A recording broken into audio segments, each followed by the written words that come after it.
So does Canada have all the pieces in place to respond to American tariffs? Or is there something more the government can do to insulate our economy or even fight back? Let's ask the front bench. Today we have Sabrina Grover, was a federal Liberal candidate in the 2021 election. She is a senior advisor at Spark Advocacy and North Star Public Affairs. Melanie Paradis is a former communications director to Erin O'Toole. She's now the president of Texture Communications. Former Ontario NDP MPP Gurjit Singh, he's now the vice president of Crestview Strategy. He's also the brother of federal NDP leader Jagmeet Singh. And with me here in studio, CTV National News correspondent Rachel Aiello. Rachel, we're going to start with you on this because we are hearing more information about the response that Canada and this government is preparing. What are you learning about that? Yeah, so according to a senior government source with knowledge of the file, I think we are expecting there to be a three-pronged approach from the federal government. The first phase would be maybe a smaller list of some items that have already been consulted on: consumer goods, Florida orange juice, Kentucky bourbon, and then getting into a broader, what the source is estimating, around $37 billion list of items. These will be coming, the source is saying, with some suggestion from the Prime Minister for, hey, Canadians, avoid these goods, don't buy them, that patriotic thing. You kind of heard that a bit from Doug Ford at the Premier's meeting earlier this week. And then getting into the more high-level manufacturing type tariff. So I think what's notable here for me, Mike, is that they're going to be doing this in phases, which will not just allow for there to be one news day for this, because if Trump moves forward, this is going to potentially be prolonged economic pain. And I think the government will be well served to keep it top of mind for Canadians, being like, okay, we've done this. He hasn't pulled back. We're going to do this now. He hasn't pulled back. We're going to go here. Instead of perhaps going nuclear right away. But the other thing, speaking of nuclear, a bit interesting in what we're hearing is that the conversation around energy exports is a live discussion and still very much on the table, despite the division among at least one Conservative premier and some dodging from Pierre Poilievre on whether that would be something he would support earlier this week. Yeah, and Melanie, how important is that live discussion? Because we know how that meeting ended with the premiers and the Prime Minister. We had Danielle Smith, Alberta Premier, not signing the final communique.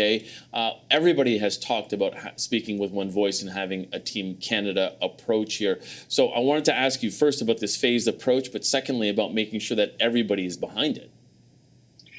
So I think the phased approach is interesting, but if, to keep on this nuclear theme, if Trump goes nuclear from the beginning and we have these intense tariffs right away, I think that the Canadians need to have the option to sort of reverse this, and instead of facing it, I think we need to escalate a lot quicker, potentially. So I'd rather see that there be multiple options on the table here rather than we're going to phase this in and see if he pulls back, because I don't think he's going to.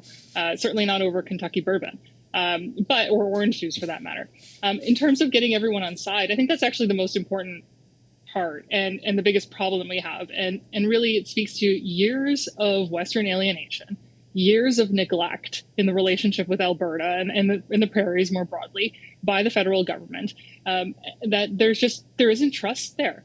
And that's I think why we're in this situation. And it's really unfortunate that we can't move forward with a united voice at this juncture, because that trust is so deeply broken. Sabrina, when we talk about this list, and we can, because you're in Calgary, we can get a little bit back onto that Western alienation as well, though. The targeted list, key Republican areas that were targeted last time we did this back in 2018, 2019. You think that's the way to go again here? I mean, certainly, I think from a broad national standpoint, I think that this is a good start to a plan. I agree with Melanie, though, that I think that if Trump does take it to the extreme, then I think we have to be able to respond with that, because I think that the more pain that we can cause to Americans, as much as they're going to cause to us immediately and quickly, and that'll be best for Canada. When it comes to this Western alienation thing and the way that Danielle Smith has responded, I really think that Danielle Smith sees herself in the image of Donald Trump, right? She thinks that she's like Donald Trump, that he's going to listen to her, that she's got some sweet Donald Trump whisper that she can, negotiate. And I don't think that's true. I think she's just as establishment as some of the Republicans in the United States that Donald Trump doesn't like. She had to go there under the tutelage of Kevin O'Leary, so really didn't have a stance on her own. And I think that she has weakened Canada's negotiating position by a lot by putting all of this on the table out, in front of those open doors instead of, having this conversation with premiers across the country, coming up with a regional consensus, and then negotiating with Donald Trump from a much stronger position. I think that she's really weakened Canada's hand at this, and I think that she's weakened Alberta's hand in particular. I also don't think that she's playing it well enough. Like, it could be a bigger threat, and really she's choosing to take what Donald Trump's going to throw at us. Gerdeton, I wanted to come back to this team that the Prime Minister has assembled. You and the NDP have been calling for this type of war room, including unions. It looks a lot like that, but this is 3 days before the inauguration. Do you think it's too late to be assembling this type of team, or is it the first step in trying to make sure that they do have this team in place to continue that effort?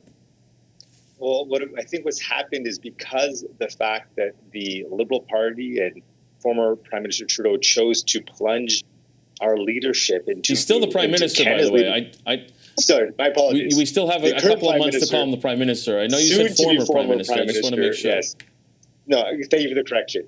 But the point is, beyond that, is that at a point when we need really strong leadership, we don't have that. Instead, we have a Prime Minister who really doesn't have much of a mandate, given the fact that there's a leadership ongoing to replace his position right now. And the result is everything that's happening seems so last minute and so haphazard. We're not responding accordingly to a bully. Trump is acting like a bully. He's putting Canada in an incredibly precarious situation. We're not getting that strong leadership right now that should have been happening weeks, months ago, preparing for something that was very clearly on the horizon. In addition to this, we have political leaders like Daniel Smith and Pierre Poilievre who are choosing to not put Canada first. And they're refusing to stand up to bullies. And we often see this, that a bully will often cower in front of a bigger bully. And we've seen that those who chose to take part in this really offensive or aggressive form of politics and name-calling, now in the face of someone who's putting our economy, our jobs, our very nation at risk, they're refusing to take this Team Canada approach. We need to be unified. We need to be on one page. And we need to say very strongly in one Canadian voice that any tariffs to Canada will be met accordingly, and we will do whatever economic policies that we have available to us to bring that pain to America if they choose to bring that to Canada.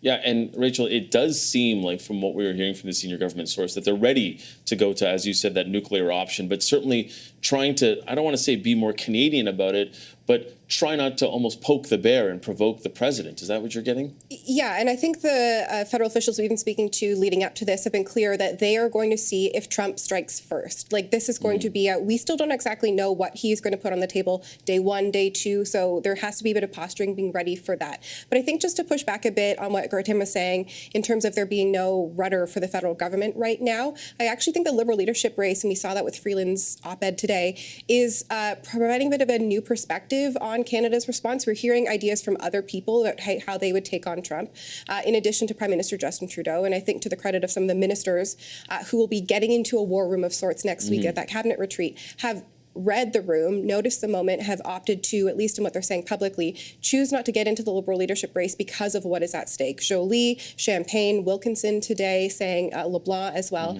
They are solely focused on this Canada-U.S. relationship. So there certainly are still federal officials in high-profile portfolios stick-handling this. I take his point about Donald Trump perhaps pushing back on Trudeau and Freeland, but that doesn't negate their ability to stand up for the country and at least throw out more ideas for Canadians to have a conversation about, both in the Liberal Party and federally, about how to approach this in the days, weeks, months to come. Yeah, and Melanie, to Rachel's point, maybe Trump doesn't sort of see either Freeland or Trudeau as the point person here.